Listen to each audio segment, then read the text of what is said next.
Hey everybody, it's Dr. May. Today I'm going to talk about one of my personal favorite DBT skills. This is an emotion regulation skill called opposite to emotion action. Okay, so it's really cool, effective, and it makes a lot of sense.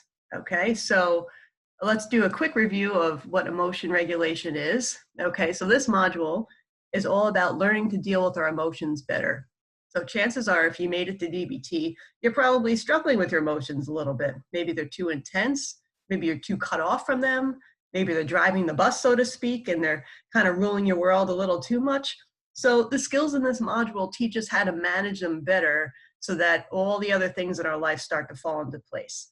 Okay, so this skill, opposite to emotion action, is all about an action urge, right? So when we have an emotion, there's always something that we feel like doing, right? So they call that the action urge, all right? So this is doing the opposite of what we feel like doing so that we have a better result.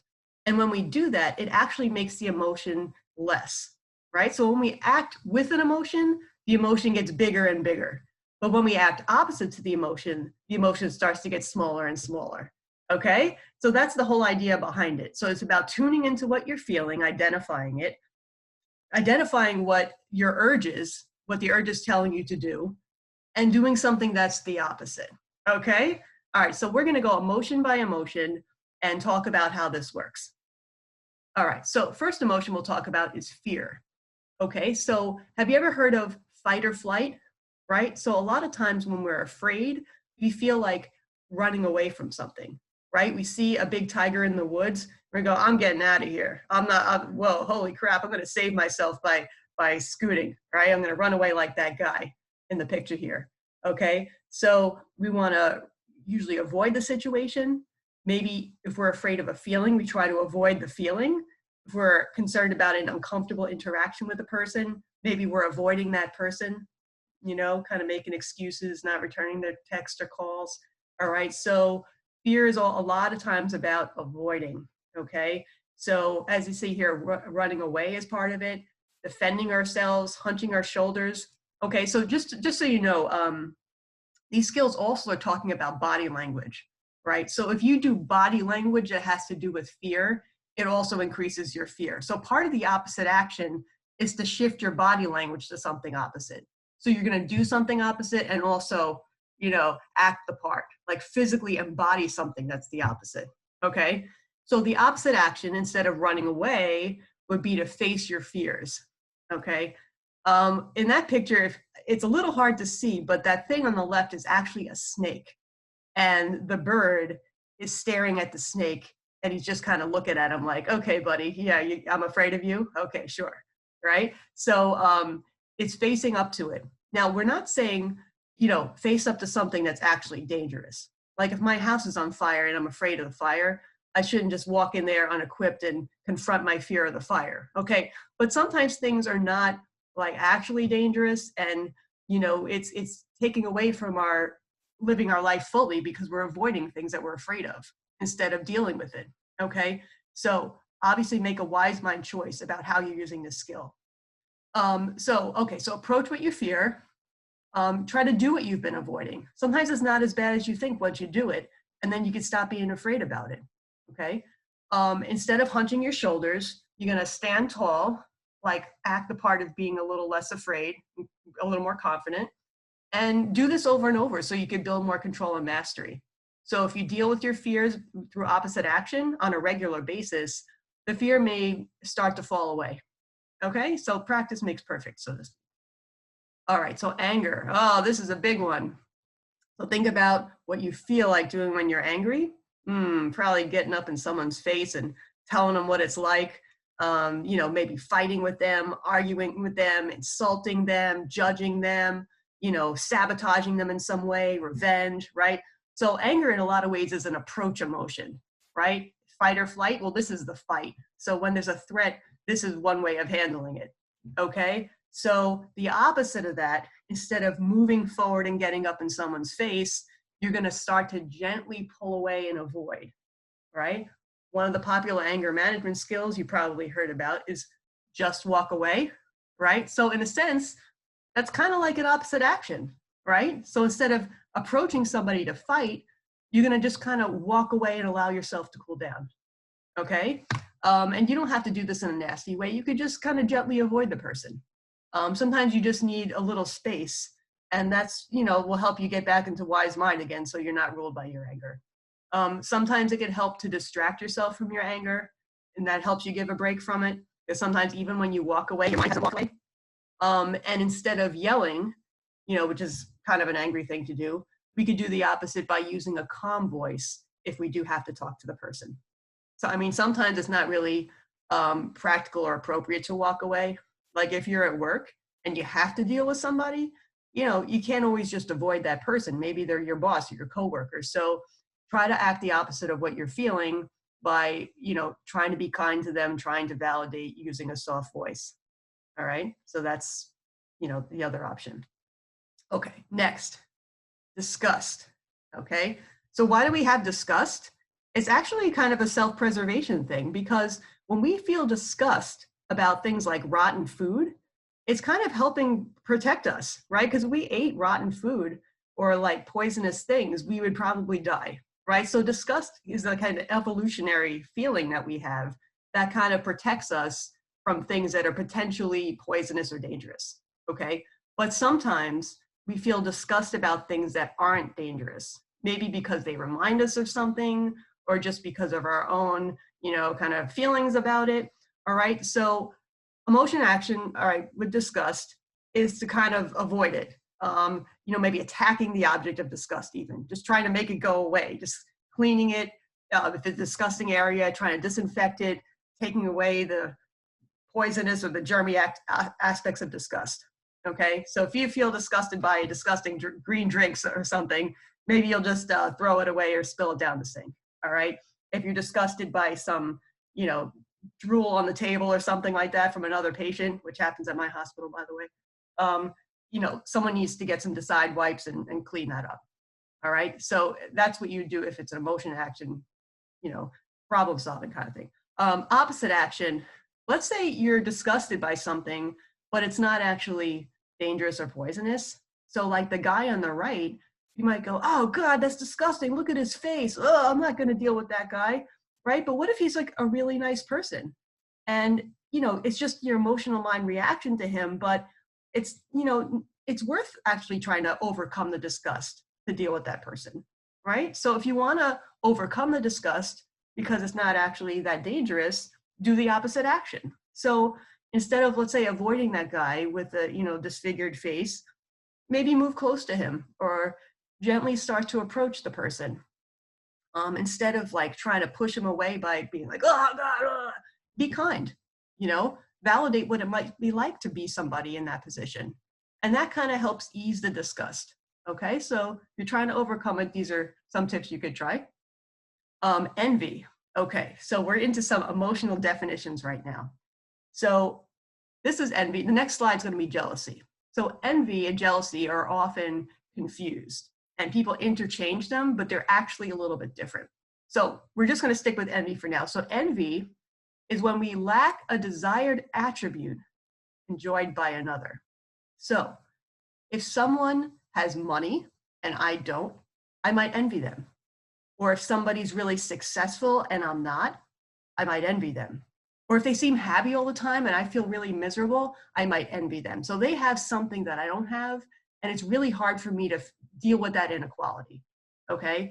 And so in an emotional mind sense, what I feel like doing is I might try to like get what the person has.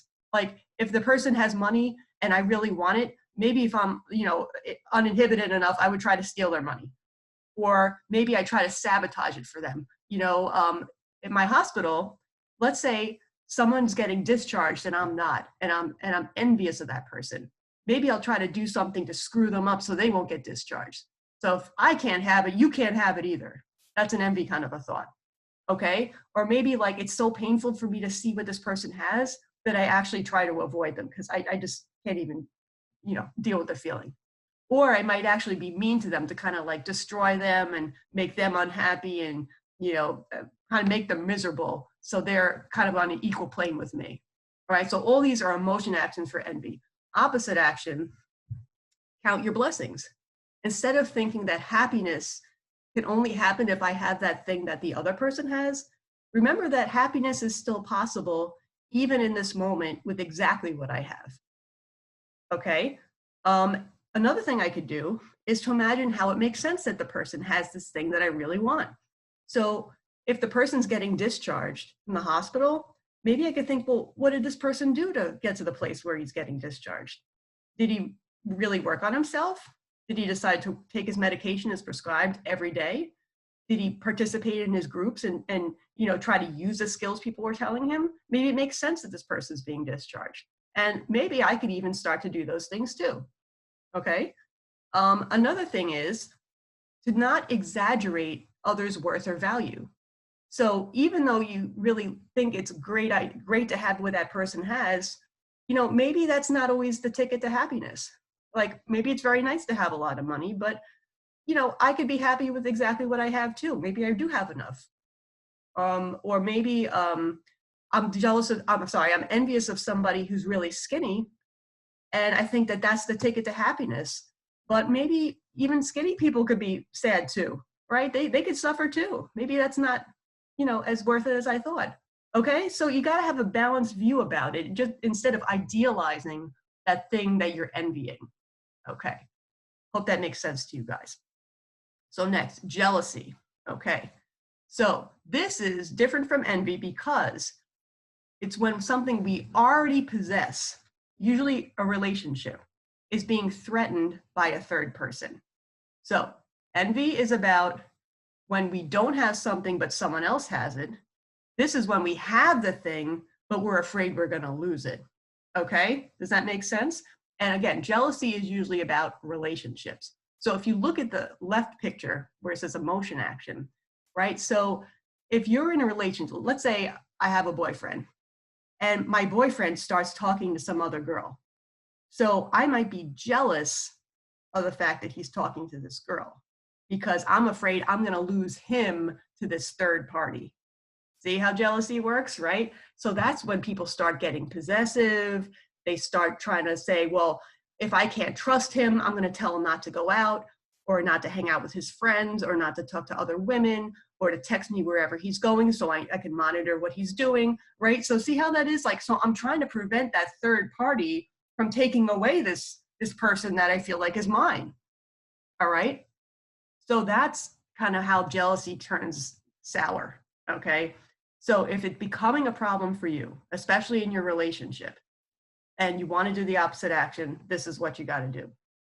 So just like the girl is gently letting her hands open and letting the butterfly fly, she's probably doing that, trusting that if the butterfly really wants to come back, that the butterfly will come back. Okay, so if the person really cares about you, they could still have a life. They could talk to other people. They could engage in other activities, and they could end dialectically. They could still care about you at the same time. So if you let go of the controlling and the spying and the interrogating, they actually might still love you anyway. And that might be hard to believe because maybe deep down you're not sure that you're lovable. And that's a whole other thing you'll have to explore. Okay? So but you're never going to have a great relationship if you try to control somebody. So it's important to give the person the freedom to be fully who they are while you're being fully who you are and then having a connection. So allow that person to be shared with other people and shared with other activities and have some level of independence and their own interests. And then when they do connect with you, it'll mean that much more. Okay? All right.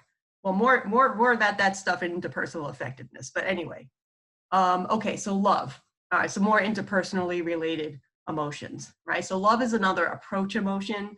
It's about getting together with people, eventually in a creation sort of a way, procreating, right? It keeps our species going. Very important that we have the emotion of love, okay? So emotion action is, getting in touch with those positive feelings you have and expressing them to the person.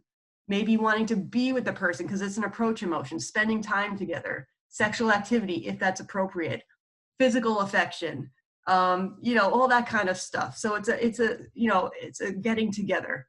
So approaching with love. Opposite action Why would we want to do opposite action for love? Like, isn't love a great thing?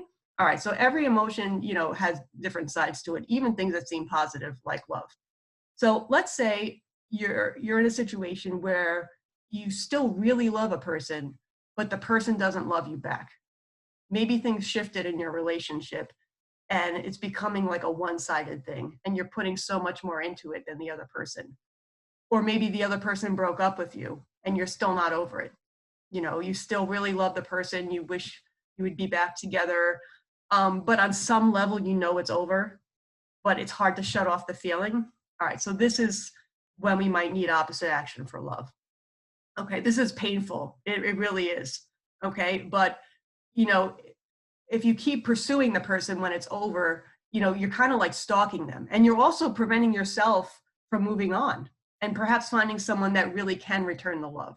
Okay, so if this is an issue for you, you got to avoid the person and stop expressing the love. Stop trying to reach out to them and rekindle something that's over. Stop checking in with them on social media to see what they're doing. Stop sending them little texts for random things as if you just thought of something and, I just had to ask you this or that. All right, you got to cut all that stuff out. All right, you got to let the fire die down. If you keep obsessing about the person or, thinking about how much you care about them and how much you would, you got to distract yourself from these thoughts. All right, put something else meaningful back into your life so that this doesn't become, the whole central thing, especially if it's not meant to be. Okay, so remember why love isn't justified. Here, this makes me think like, what if the person's abusive to you and you still love them? And they're not really acting in a loving way toward you. So loving them back or trying to coddle them when they're being, verbally or physically abusive, isn't good for anybody. So you got to remember why love isn't justified here. And then use that as a motivation to start to pull away and do that opposite to emotion action for love. Okay. Finally, sadness. Okay. Let's think about how we feel when we're sad. We usually, it's related to a freeze or a shutdown phase. So that's another way we deal with threat. So it's fight, flight, freeze, or fold. Okay. So sadness and shame are related to those freeze and fold, shutdown, physiological states. So when we're in those states, we usually feel like curling up in a ball, hiding from the world, sleeping, crying, avoiding people, isolating, all those things. So opposite action. First thing is we got to start moving. We got to get active because when we're more mobilized, it helps us move out of sadness. That's closer to a fight or flight stage, but that's a higher level than the shutdown. And once we move to the fight or flight, then we can move to social engagement. And that's like the healthiest way of coping. Okay. So we got to get ourselves moving. A lot of times exercise is even prescribed to help deal with depression. Okay. So keep doing it. Just make it a routine and it'll start to shift you out of that sadness. If you're avoiding people, start to reach out to people. Start to think about your future if you haven't. Sometimes when we're depressed, we have this foreshortened sense of the future or a hopeless view of the future. So start to plan your future instead. Okay. And instead of curling up and hiding out, stand up straight, have more of an open posture, more of a confident, energized posture. Okay. So that's physiologically how you could help to counter the sadness. Okay. Oh, I'm sorry. I thought that was the last one. I got mixed up. My bad. Okay. So guilt. So this is guilt. The next one's going to be shame. Okay. So these are often interchanged as well. Like, in conversation, we say guilt and shame, and we kind of think we're saying the same thing, but they're actually kind of different. All right. So guilt is a feeling that you did something bad. Okay. So it's about something an action you took that maybe you regret now. Maybe it went against your values and you weren't really proud of how you handled something. And so you feel guilty about it, right? Maybe you hurt someone's feelings or, you did something you regret. But did something is the key word, all right? So emotion action for that is we start beating ourselves up. Maybe we start berating ourselves. We talk negative to ourselves. We go, oh, what did I do that for? I'm such an idiot. You know, or sometimes we feel guilty and we go and confess what we did to the person. Oh my God, I'm so sorry. I can't believe I did. Da, da, da, da, da. All right. Maybe we feel so guilty that we avoid, you know, certain people or situations because it forces us to confront our guilt. Like, you know, if I was mean to somebody when I was in a bad mood one day, maybe now I feel guilty about it and I'm avoiding that person because I can't deal to face with them because it's so embarrassing about how I lost control. Okay. And I might even start to shut down a little bit. Opposite action. Okay, so they break this down into justified and unjustified guilt. All right, so if it's unjustified guilt, it's emotional mind guilt, which basically means I think I did something wrong, but I actually didn't do something wrong.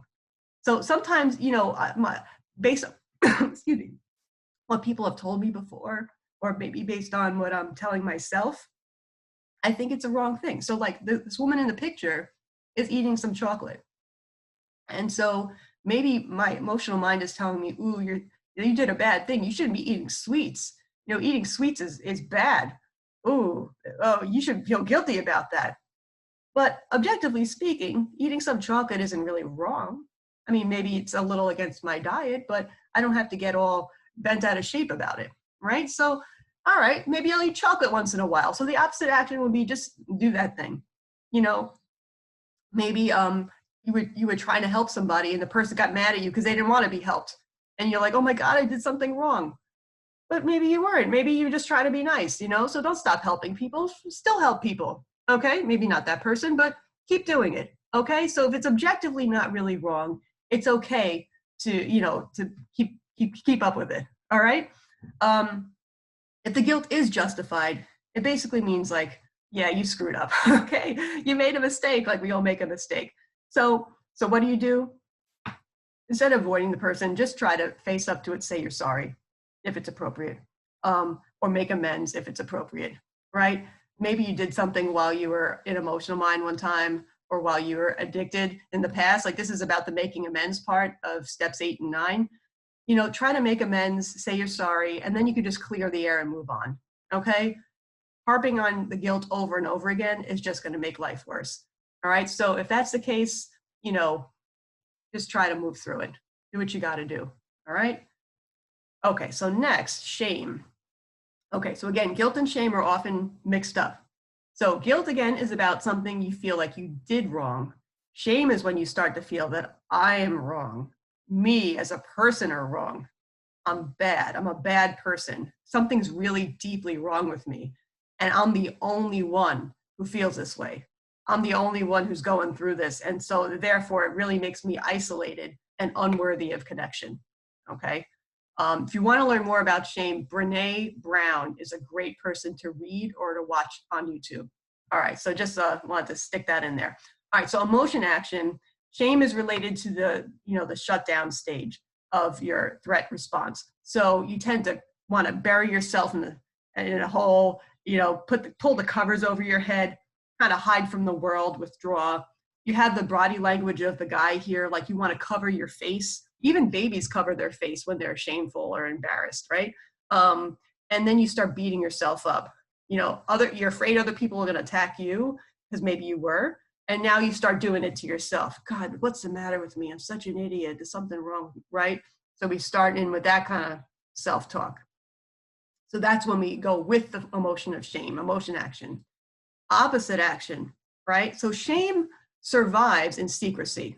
When we feel so bad about what we did, we usually don't want to tell anybody, right? We want to keep it to ourselves because we're so afraid it's going to be the most humiliating thing ever.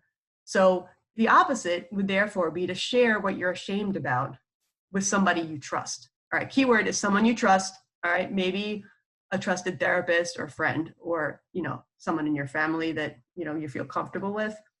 And chances are, like, you may not be even the only one. Maybe that person will say, you know what, I did the same thing, or I've often felt the same way, you know, or someone made me feel just the way you're feeling. Oh, what a relief. Okay, sometimes you get it out there and someone could share your experience with you, and now all of a sudden the shame starts to lift. Okay. One of the examples Brene Brown gives is sort of like moss grows in the darkness, but when you shine the sunlight on it, the moss starts to die off, right? So shame starts to die off when you shine the light of sharing and understanding on it, right? So try to get compassion from others, or if not, give it to yourself, right? Validate yourself. Remind yourself, there's no way I'm the only person in the whole wide world that went through this. Chances are there's like a million other people right now that are going through exactly what I'm going through. So reminding yourself that there's a common humanity element, which is part of self-compassion, by the way, is really important in overcoming shame. Okay? All right, so now we came to the end. All right, so I had a false ending before, but this is truly the end. Okay, so see how cool opposite action is? And it really does help. And one of the things I think about, if there's any Seinfeld fans out there, is there's an episode where they tell George Costanza to just stick to the opposite, right? The original doesn't work, stick to the opposite, okay? So I hope you have a good opposite day, everybody, and try this out, all right? And good luck with it, and I'll talk to you soon. All right, bye for now.